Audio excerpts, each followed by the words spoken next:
Salam sukses mulia.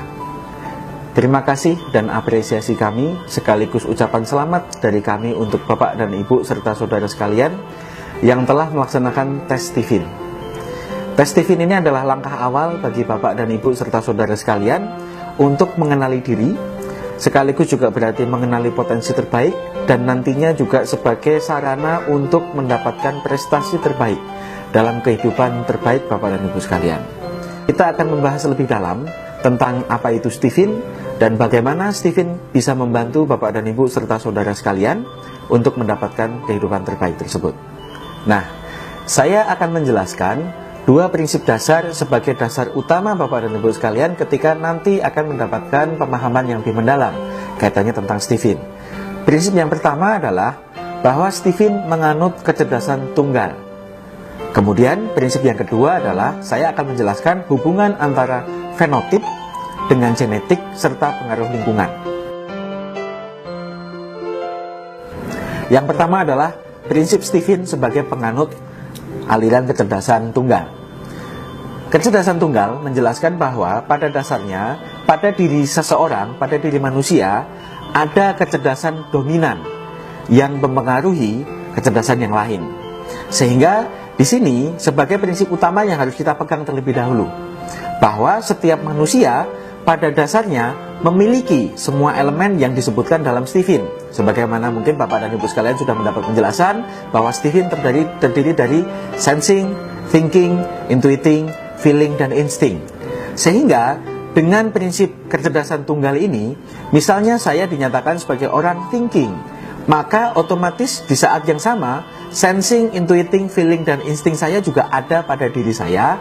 Namun yang paling dominan adalah mesin kecerdasan thinking. Dalam saya berpikir, dalam saya mengambil keputusan, dalam saya bertindak, yang dominan mempengaruhi pengambilan keputusan saya dan semua perilaku saya adalah thinking saya. Nah, ini adalah prinsip pertama yang harus kita pahamkan dulu.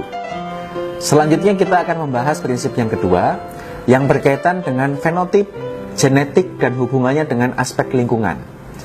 Jadi, manusia dengan segala perilakunya pada hari itu, pada saat ini, itu disebut sebagai fenotip. Nah, ternyata faktor fenotip ini terpengaruh oleh dua hal, yaitu genetik dan lingkungan. Kalau dalam rumusnya, fenotip sama dengan genetik plus lingkungan. Nah, penjelasannya bagaimana rumus tersebut? Penjelasannya adalah bahwa apapun yang dilakukan seseorang pada saat ini, pada saat tertentu dalam hidupnya, pasti akan terpengaruh oleh dua aspek.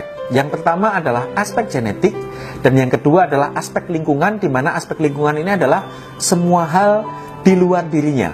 Mulai dari pendidikan, keluarga, sekolah, teman, buku, TV, dan semua kejadian yang pernah terjadi dalam kehidupannya, ini disebut sebagai faktor lingkungan. Nah, ini adalah dua aspek yang berpengaruh kepada aspek fenotip seseorang. Sementara kita juga tahu bahwa para ahli sudah melakukan penelitian aspek fenotip ini jika dihitung sebagai persentase dan dinyatakan 100%, ternyata aspek genetik hanya 20%, sementara aspek lingkungan 80%. Kalau dalam bahasa sederhana berarti aspek lingkungan 4 kali lipat lebih besar dibanding aspek genetik. Sehingga sangat dimungkinkan kalau dalam suasana kejadian sehari-hari, kalau saya contohkan dalam kejadian sehari-hari adalah seseorang punya bakat menyanyi, belum tentu menyanyinya bagus. Dan juga sebaliknya, ketika seseorang nyanyiannya bagus, belum tentu bakatnya juga menyanyi. Karena kemampuan menyanyi ini bisa diasah melalui latihan terus-menerus. Sehingga pada akhirnya, orang yang punya bakat bisa kalah dengan orang yang nggak punya bakat, asal latihannya jauh lebih intensif. Ini adalah penjelasan sederhana dari dua prinsip ini, yang kemudian hubungannya dengan TIFIN. TIFIN menjelaskan aspek genetik yang nilainya kalau dalam ukuran angka dalam tanda kutip hanya 20%. Tapi kenapa 20% ini saya berikan hanya? Karena 20% pada diri seseorang ini tidak akan pernah berubah sepanjang hidupnya. Sementara aspek lingkungan sangat bisa berubah dan bahkan bisa kita ubah. Jadi kalau contoh sehari-harinya, misalnya kita nggak suka melihat teman-teman kita ngegosip, maka kita bisa memilih untuk menghindari. Sementara kalau aspek genetik, kita nggak bisa bilang, saya pengen ganteng dong, saya pengen tinggi, saya pengen pinter nyanyi, itu kita nggak bisa pilih. Nah, maka dalam prinsip kedua ini, saya ingin menekankan bahwa Stephen menjelaskan aspek genetik atau 20% pada diri Anda. Sehingga sangat mungkin ketika Anda membaca pertama kali hasil tes Stephen Anda, pertanyaan pertama atau reaksi pertama yang muncul adalah, kok ini nggak seperti saya ya?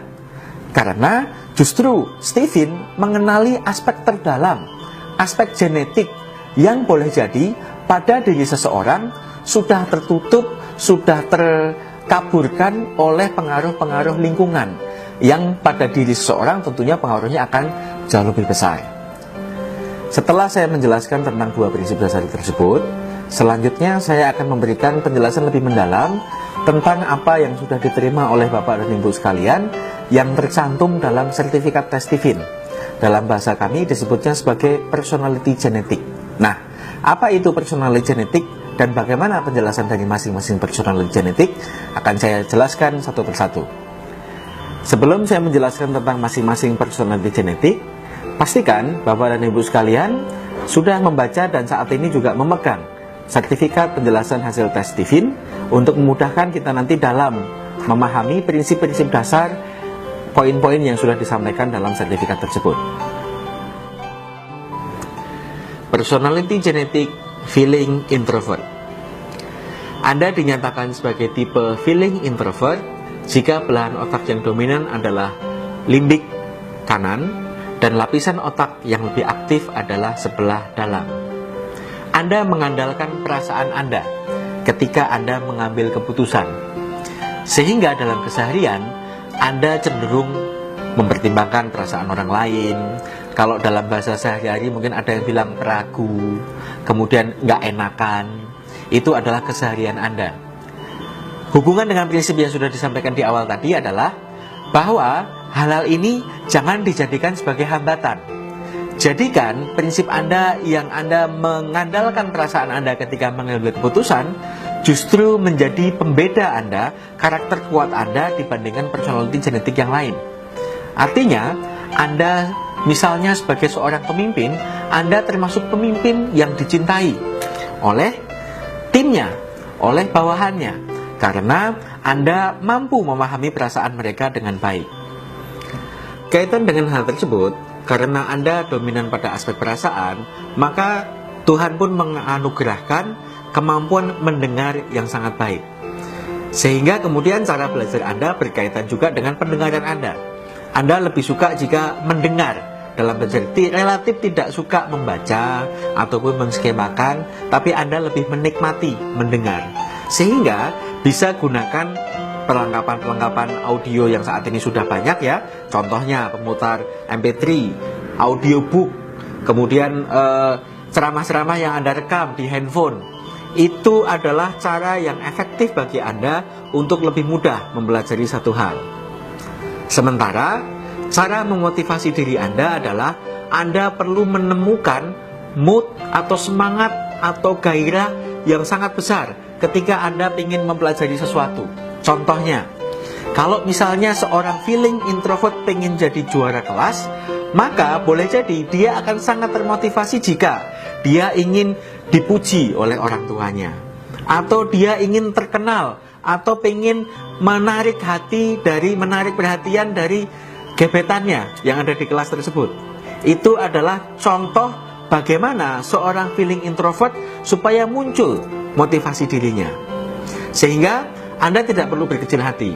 Justru gunakan hal-hal ini sebagai pembeda Anda dengan yang lain, dan asahlah hal ini sehingga Anda bisa menjadi seorang pemimpin yang mampu mendengar dengan sangat baik, mampu merasakan dengan sangat baik apa yang dialami oleh bawahannya, dan sehingga Anda akan menjadi pemimpin yang karismatik, yang dicintai oleh bawahannya.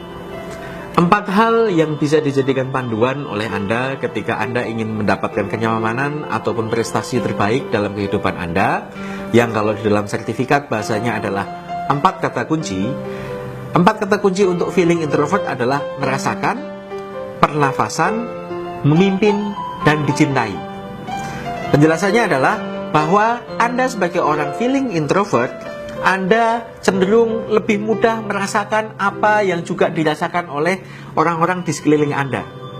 Kemudian, Anda juga punya stamina yang jauh lebih bagus, jauh lebih kuat dibanding orang personality genetik yang lain. Kemudian, Anda punya kecenderungan, punya dorongan kuat untuk tampil di depan, untuk memimpin. Sehingga kemudian ketika Anda mampu untuk menggunakan kemampuan Anda mendengar, merasakan dengan baik, maka pada akhirnya hanya masalah waktu saja ketika Anda memang betul-betul dicintai oleh orang-orang yang Anda pimpin. Kemudian hal utama yang perlu Anda lakukan supaya Anda bisa mencapai prestasi terbaik sebagai orang feeling introvert adalah Anda memerlukan platform. Platform ini artinya adalah satu komunitas, satu organisasi yang mampu mendayagunakan, memperbesar pengaruh Anda. Contoh platform secara sederhana itu begini. Anda sebagai orang feeling introvert bergabung di sebuah partai. Kemudian Anda menjabat posisi strategis di situ, sehingga kemudian apa yang Anda instruksikan dampaknya luas. Atau Anda bergabung di sebuah komunitas, di mana di situ Anda banyak berinteraksi dengan orang, dan kemudian disitulah Anda kemudian punya kesempatan untuk mengayomi mereka, untuk menjadi pemimpin yang dicintai, menjadi pemimpin yang paham, sehingga pada akhirnya kemampuan Anda untuk merasakan perasaan orang lain itu sangat terasah dengan sangat baik, dan pada akhirnya mendapatkan hal yang paling utama bagi seorang feeling, yaitu cinta. Demikian tadi penjelasan singkat dan hal-hal penting yang perlu Anda lakukan sesuai dengan personality genetik Anda masing-masing. Untuk penjelasan yang lebih detail sudah tercantum dalam sertifikat yang sudah Anda pegang, dan juga ada pada buku penjelasan hasil tes Stephen. Jika ada hal yang perlu dipelajari lebih lanjut atau perlu didiskusikan, jangan ragu-ragu untuk menghubungi kami. Setelah Anda mengenal tes Stephen, Anda akan mengenal jalur yang paling nyaman untuk meraih kehidupan terbaik Anda. Selamat menempuh karpet merah kehidupan terbaik Anda. Sampai jumpa di puncak kesuksesan. Salam sukses mulia.